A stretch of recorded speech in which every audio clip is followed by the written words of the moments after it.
So hello and welcome to today's International Transport Forum, Ask the Author. Today we're looking at Towards the Light, effective light mobility policies in cities. I'm joined today by the authors of the report, Philippe Christ and John Pritchard. If this is your first Ask the Author, a reminder that it's a very quick fire 30-minute session. We'll do a 10-minute presentation with the main findings and recommendations from the report.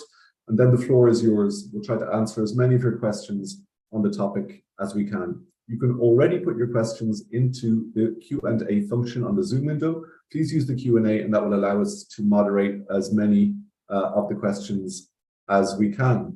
So without further ado, I will hand over to the authors. We'll start with Philippe Christ and then John Pritchard will take over to bring you through the work that was done in the report. Over to you guys. Thank you, Ronan, and thank you all for tuning in to our Ask the Author session. We're going to talk about this report, but especially we'd like to hear from you about some questions that you have on the topic and, of course, on the report findings. Our starting point was this, that we have designed our mobility systems around a limited range of helpful but increasingly problematic vehicle types. And one of the things we can see now is that competition for different types of uses on our streets from different types of vehicles, form factors, has accelerated and spread around the world, especially in the wake of the most acute phases of the COVID-19 pandemic. And we are at this point where it's becoming increasingly clear that we have to adjust and recalibrate our streets, our urban mobility systems to account for a much more diverse set of technologies, of vehicles and choices, and find ways to safely accompany the uptake of light mobility. Light mobility is really an unexplored area in policy that is at the cusp of where cars drop off.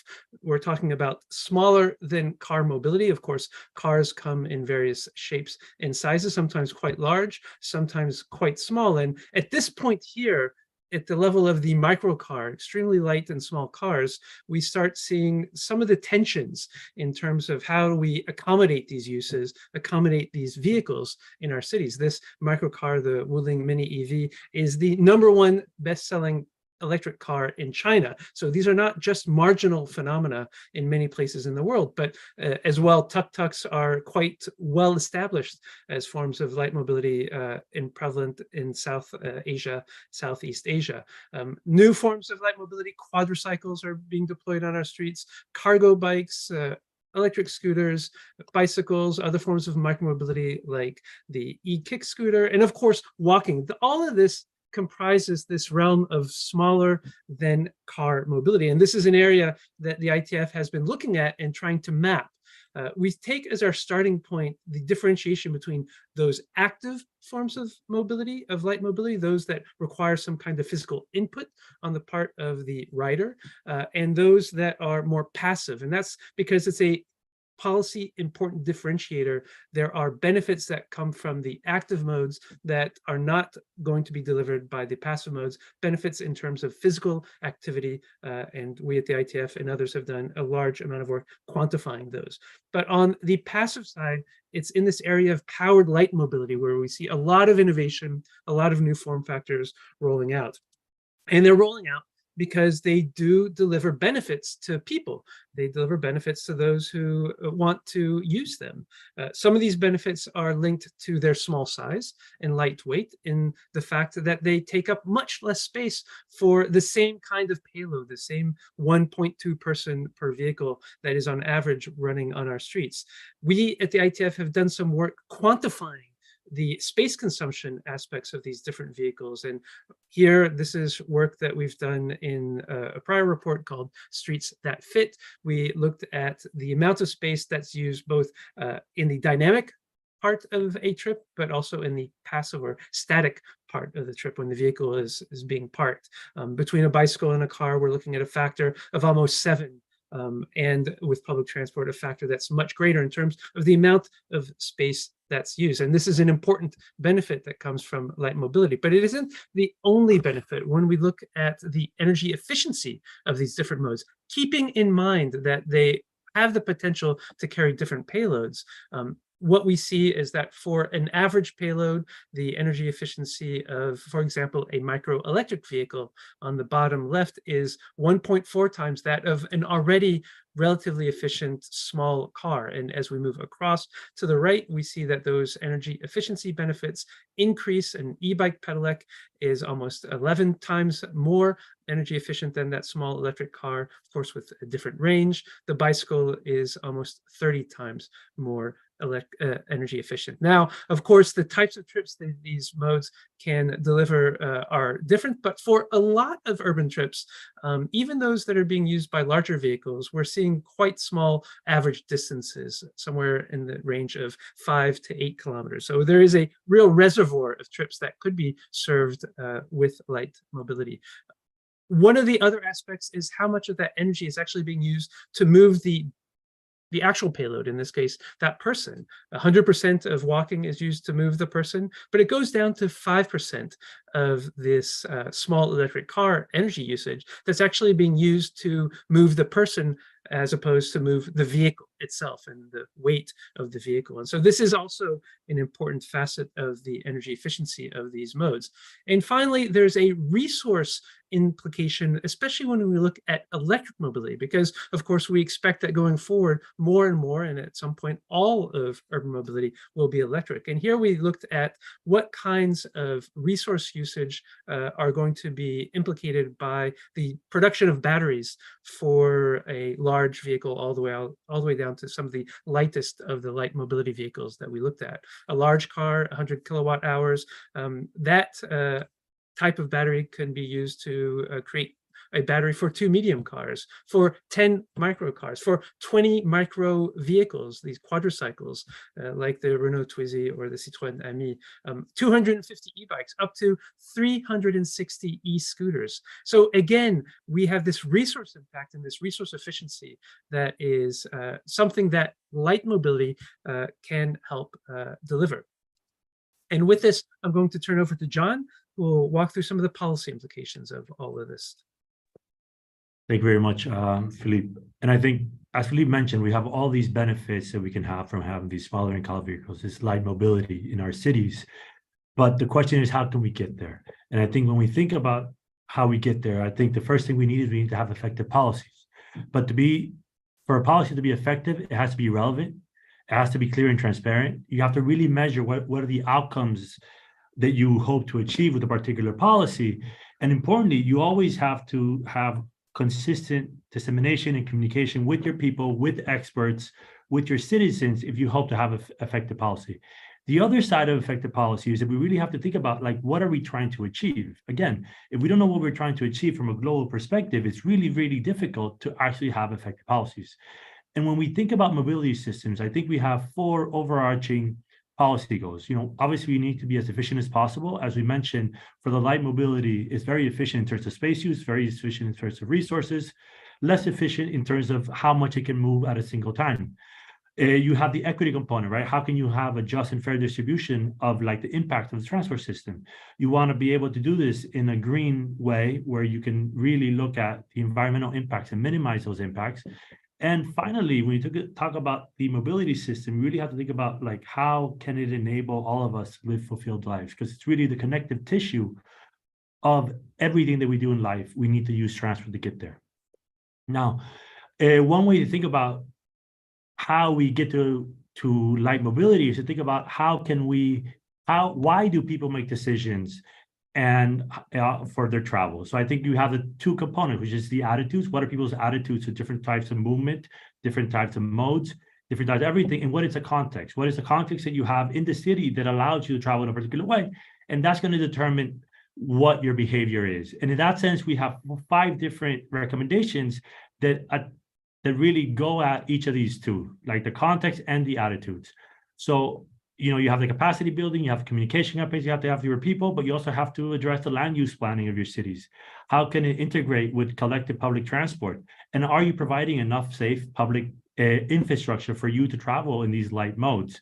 And this leads us to the 5 main things that you can do if you want to improve the quality of mobility in cities, and particularly if you want to focus on light mobility. The first is that you really have to get going. You have to improve walking and you have to improve the local connectivity. Walking is at the center of all of our mobility systems. We all use it to different degrees, and it has to be cohesive. It has to be direct. It has to be easy to walk. If it's not easy, then you're failing your citizens.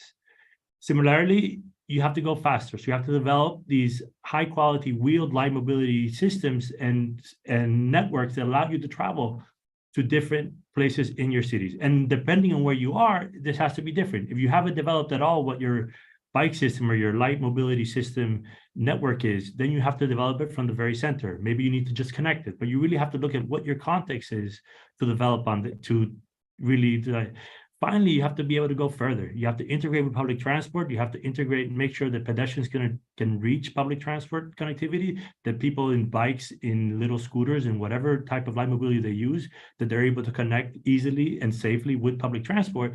And finally, you really have to bring everyone along. You have to make sure that it's safe and useful for all of your citizens, and you have to communicate why you're making the changes that you're making them to try to get this public acceptability of the changes that you're trying to bring forth. And that's what we have for you today. Ronan, back to you, and thank you very much.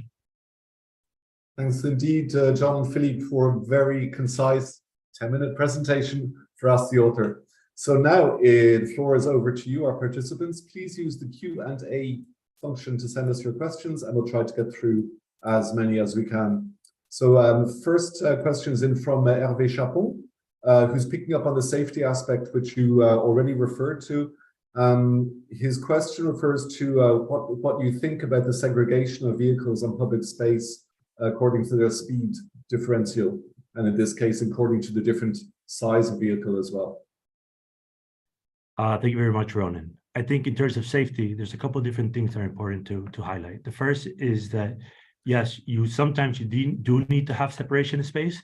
That's going to depend on the number of vehicles. What is your throughput of your passengers that are going through the system, and of the difference in terms of weight and space. So you cannot really expect that a city can have separated lanes for every single connecting road in the city, but you really have to look at it a case-by-case basis. But you always have to ensure that the person that is most exposed, which are pedestrians, and then followed by users of small light vehicles, that they are able to do so safely if larger vehicles are there.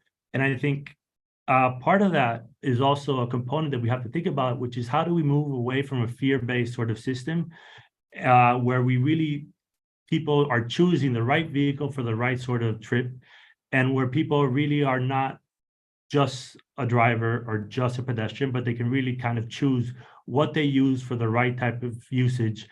And so, yeah, I think you do need to separate in some cases, but sometimes not. And I think, Philippe, maybe you can add something to this a little bit more.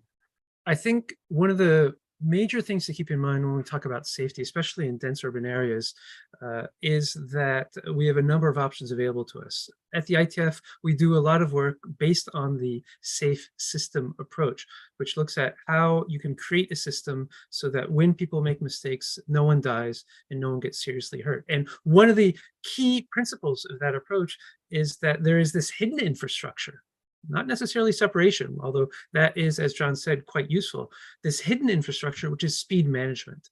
So when you have large and potentially fast differentials, large vehicles and small vehicles, and potentially large differences in their speed, you have to reduce the speed in the system. And by doing that, you reduce the kinetic energy in the system. And by doing that, you reduce the severity of outcomes. And so speed management is a key policy tool that can be deployed wherever you have a density of usage. And then in some cases where you have, as John said, major throughput, separation also makes sense. Thanks very much, Philippe. I've just put a link into the chat for the last report on the safe system that we did, which has a lot about speed management in it. If you're interested in that topic, please peruse that report. Our next reminder, please pop your questions into the Q&A question and answer function in Zoom. Next question is from Fotis Sapantis, who cites the Sustainable Development Goal 13 on climate adaptation and wonders, should there not be a more coordinated approach to sustainable transport to include options like rail? Sorry, Eva, you said include options like rail? Exactly. I think these are two different things. I think when we talk about one of the key recommendations, which is integrating with public transport, I think collective transport includes the train, and this has to be part of it, because a lot of these smaller vehicles, they have smaller ranges in terms of how far people can travel. And it also depends on what are people's different capabilities that kind of determine how far they can travel. So if you want to have light mobility in cities and you want to have cities that are cleaner, greener, and safer, you do need to have public transport as a backbone of this, whether that's rail or high capacity bus lines or any other public transport. That's something that has to be very specific to the context. But absolutely, we do need to have this backbone of collective transport that's holding all of this up, where you have the local connectivity that can be used for this short trips and trips that are around the area, but the people can also rely on these other ones if it fits their needs. And it's really about the right vehicle for the right need for the right trip, and that's what we want to get to. Philippe, were you going to add something to that response? Yes, I have one thing to add. What John said. Perfect. We're in sync. Our next question is from an anonymous attendee. Talking about the space saving from light vehicles, how can the space saving potential be realized where in a situation where the usual big vehicles, some of them will still be on the road even in a utopic situation? Given that we're already dealing with infrastructure which is often designed for the large vehicles for which we're used to.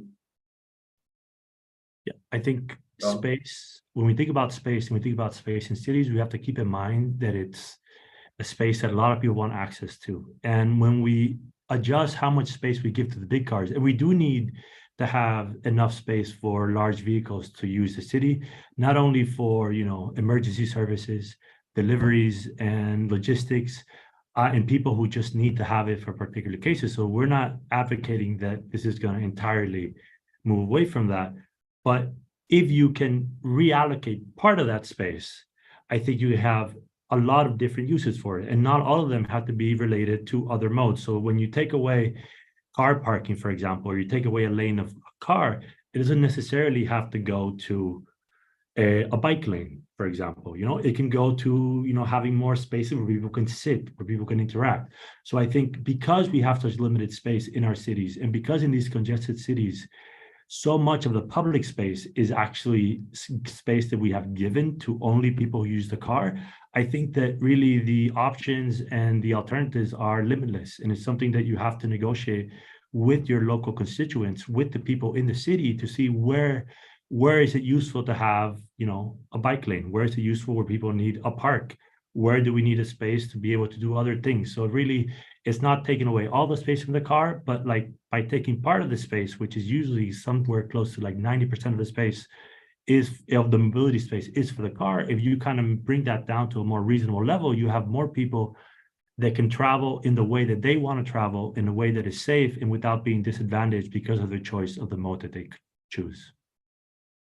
I would add one thing, which is in this report, we address the framework whereby most public authorities make space allocation decisions, and that's based on a road hierarchy. And we identify the need to recalibrate and rethink that type of hierarchization of the road network. We especially build on a methodology and an approach that's developed in the Good Street framework. The Good Street framework is a framework that's been developed in the Netherlands by Mobicon, and it is a way of trying to help public authorities make these kind of decisions when and where to allocate what spaces to what types of vehicle uses and what type of people using that space. It's an effective framework. It's one that is quite flexible. I encourage you to read the report because we go into a little more detail on that, and also to go to Mobicon's resources that describe that. But there is a methodology. There is a way of rethinking the way in which we make these decisions that is useful, so that we're not making these on the basis of not a really good methodological background. I would say one last thing, we talk a lot because we're anchored in our lived experience about bike lanes, about pedestrian pathways. I think we're getting to the point where we need to think of a new term, a new word for those spaces, light mobility spaces, light individual transport spaces, lit lanes, LIT lanes. All of these are going to be helpful in trying to understand that these spaces are multi-purpose and don't fit only one vehicle archetype. And that's something, of course, that we all have to start integrating in our thinking around these spaces. Thanks. So a cultural change as well as an actual technical change required. And there are questions again on safety. Salvador Saavedra asks about with the fast increase in micro vehicles, electric quadricycles in developing countries like Mexico, how do you propose to limit their use or have a load speed use in the urban environment? Many of these vehicles are able to go on highways at high speeds. How can technology or how can regulation help? Well, I think that's an interesting question. I think when we think about these new players on the field and we think about these new light mobility alternatives coming on, there tends to be a lot of consternation about how safe they are, whether they're imposing, dangers on other users. And I think the first thing we need to do is we need to go back to what the evidence shows. And the evidence today in most places of the world is still that it's the cars who are bigger than these vehicles and that go faster than a lot of these vehicles who are really hurting most other people. So most people who die in collisions with cars. So I think it's important to keep in mind that, yes, we do want these new modes that are going to be taking up more space to be as safe as possible, but we already have vehicles that are bigger and faster in the cities. So what can we learn about how we limit their speeds in the cities? What do we need to change? And really, I think we need to keep that context of, yes, we need to make this as safe as possible. And I think central to this is the fact that pedestrians should always be at the core of all these discussions. So the space given to these small light vehicles should not be coming at the expense of pedestrians, who are already our most vulnerable road users. As people, when we are walking, we are the most vulnerable to everyone else who is using vehicles to travel faster. So I think, one, you center it around pedestrians, make sure pedestrians are safe, but two, you also have to keep the context of this could be unsafe, but is it more unsafe than what we have now with very large vehicles traveling at very high speeds in all different contexts around the world? And I'd like to add to that we can't go on without incorporating these new type of vehicles and these new form factors in some vehicle homologation process. In Europe, for example, we have an approach to looking at the rated speed of electric bicycles and now electric kick scooters, less than 25 kilometers an hour, less than 45 kilometers an hour, and nowhere is it legal to go beyond 45 kilometers an hour. And so that kind of safety homologation of vehicles has to find its way into the ways in which street spaces are designed. You may have areas where you will allow speed pedaling. So these are the electric bicycles that can go up to 45 kilometers an hour, and possibly speed scooters, speed e-kick scooters. But those spaces are going to be very different than the ones that are going to allow the mixing of vehicles that can go up to 25 kilometers an hour. And even if they can go up to 25 kilometers an hour, the effective speed, the regulatory speed, may be kept at 15 kilometers an hour or lower. So there is this complex dance, if you will, between the homologation of vehicles, the design of street space for vehicle archetypes, and the legal limitation of the effective speeds in these spaces, and that requires enforcement. But that's no different than today. So there's also this enforcement component to make sure that when we design spaces for multiple vehicle types and multiple types of uses, we also are able to enforce those decisions, just as we do in the traffic system today. So there's this political economy dimension of how do we ensure the enforcing of what the public will is for how these spaces are to be used. Thanks indeed, both. In the meantime, while we're answering the question, Salvador Saavedra has come back with the precision that he's wondering why actually the quadricycles themselves are not allowed to travel on the highway. So my apologies, Salvador, if I misunderstood the original question. But looking from it the other way around, his question is: are they not safe for use in the highway context? So what I can say to that is, at least in contexts where the quadricycles are limited to 45 kilometers an hour, then you're going to find a situation where you're going to have vehicles that are capable of going to up to 130, 150, 200 kilometers an hour in a motorway context with vehicles that cannot achieve those speeds. And so that is some of the thinking, again, trying to limit the delta, the difference in speeds of vehicles, effective speeds of vehicles using the same spaces. Now, take that same vehicle on an urban arterial. Of course, those arterials should probably not be limited to 50 kilometers an hour. In some cases, they are. In some cities, these legal speed of those thoroughfares are limited to 30 kilometers an hour. Well, there it doesn't really make a difference if you have vehicles that are limited at 45 kilometers an hour or vehicles that can go up to 130 kilometers or 200 kilometers an hour. They all must legally operate at or below 30 kilometers an hour. So again, there's this mix of technological homologation, but also the enforcement of legal speeds for traffic environments, and more than just the traffic environment, the broader urban environment that deals with other types of uses for that mobility space that aren't just movement based. And sorry, just at that, I think there's one final note of that, which is when we think about the policies, sometimes it's just the fact of how the legal framework of particular countries or particular regions define who's allowed to use it and what is a vehicle and what isn't a vehicle. And it brings to point an important point, which is if we want to change the way the system works, the mobility system works, we have to also look at these. If it's a legal hurdle, what needs to change? What are the legal regulations that we need to adapt if we want to do this? Because sometimes, we have the best intentions, but because of the way certain things are defined in the legal frameworks, it's really difficult to include these changes that we have in mind. So I think that's one thing, is sometimes is it just a legal framework that kind of limits what is considered legal and what isn't legal, and then this is something that has to be changed. Thanks indeed. Just before our next question, a quick poll to let us know if you find these sessions useful. Thank you.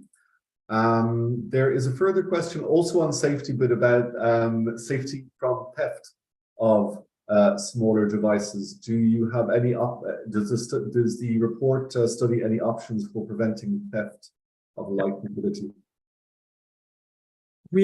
Not in this report. We deal in a soon-to-appear other report looking at issues of perceived violence and security or insecurity, including theft, is part of the equation that creates a hostile environment or not to the use of some of these vehicles. So I would say watch this space. There will be some discussion, not of theft specifically, but how to create an overall traffic environment, urban environment that facilitates the use of lighter vehicles. In that other report, we're looking specifically at walking and cycling. I'd just like to make a quick shout out that, as I said, we have done some work already, Streets That Fit, this great freight space race, and a report that's soon to be coming out, Smaller Electric Vehicles for Sustainable Cities, that looks at some of the modeled impacts of a broad uptake of a wide range of smaller electric vehicles in a city. So again, watch this space. There's a whole series of pieces that we're doing to try to help our member countries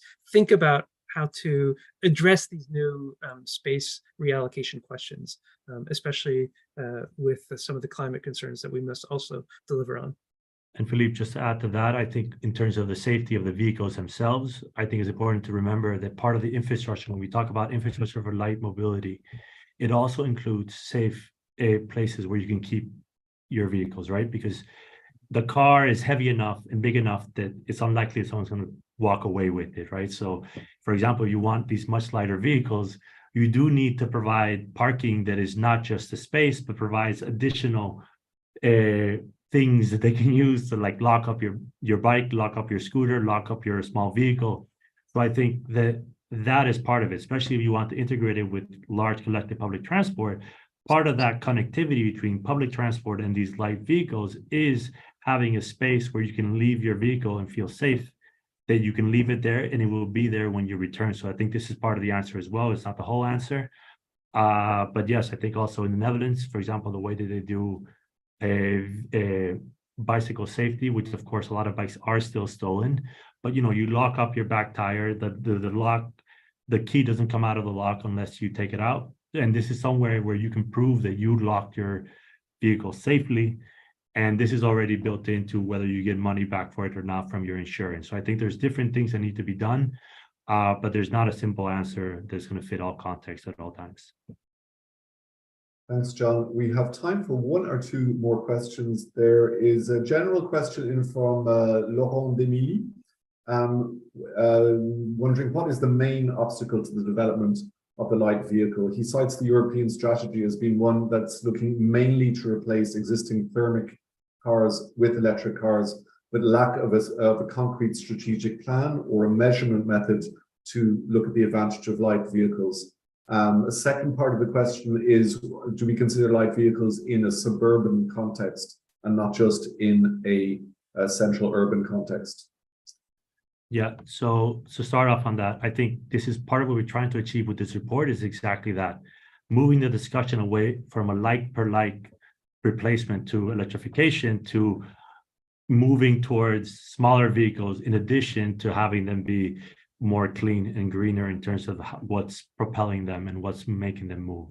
So I think what's missing, I think sometimes it's just there has to be the political will, of course, but there also has to be kind of the system of provisions around it that make it safe for you to travel. Because if you don't have a system, if you have a system that feels unsafe for anyone who doesn't have a large vehicle, then people are going to be unlikely to want to have a large vehicle. So I think it's something that has to be addressed from a systemic perspective.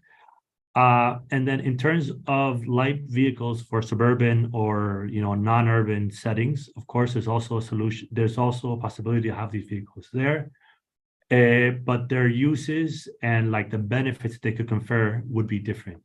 So, for example, in places where you don't have so much competition for space, the lighter vehicle in terms of the space saving is not going to be something that you're necessarily going for, necessarily is a priority for you. But it could be a priority in other ways, right? It could be a priority in terms of the emissions, where non-urban emissions for passenger travel is one of the highest contributors to climate change from a transport perspective. So it could still be very useful there. Because again, it's not don't use a large vehicle. Sometimes you need a large vehicle. It's use a large vehicle when you need a large vehicle, and use other vehicles that are more fit for purpose for those trips where you don't need to use a large vehicle. So I think it has to be a systemic sort of change. You have to take into account culture, society, and really provide the system that will allow you to travel in this way safely and without being exposed to outsized risk. Thanks indeed, John. There's a last question in from Konrad Otter Zimmerman. It touches on a lot of what you've just said in the previous answer, but the main point that Konrad is making, that LUVs are very much considered as again urban tools or urban transport tools, but many of them could be used for mid-distance commuting or even leisure trips, etc. What would be his questions? What would be necessary to make those LUVs for these distance feasible, safe, and pleasant?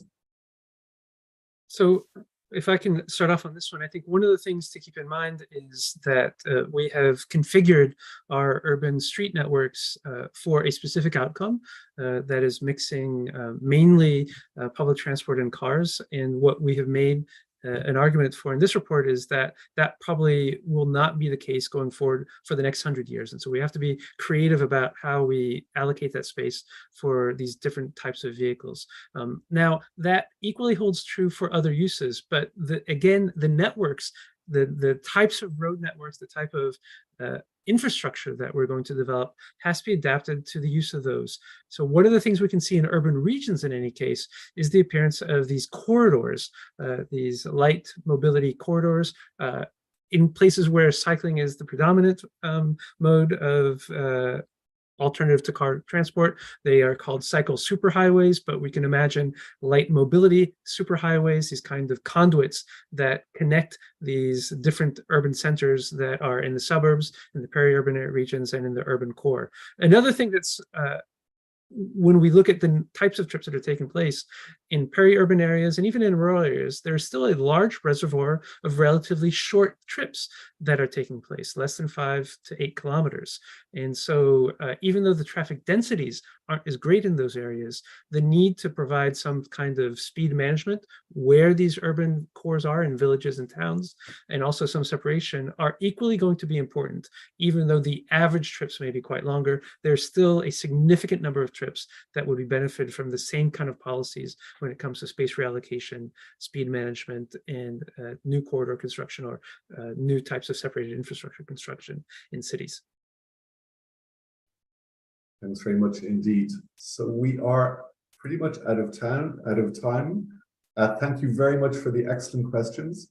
Just to note that this report is one of our first reports from our new ITF Mobility Innovation Hub. You can find more about the upcoming projects in the link in the chat, and also via subscriptions to the ITF newsletters and publication alerts, also a link in there with the chat. So I'll just leave by saying thank you very much to Philippe and to John for an excellent presentation, a brilliant report. I hope you enjoy reading it and using the recommendations, and we look forward to seeing you soon for our next Ask the Author session.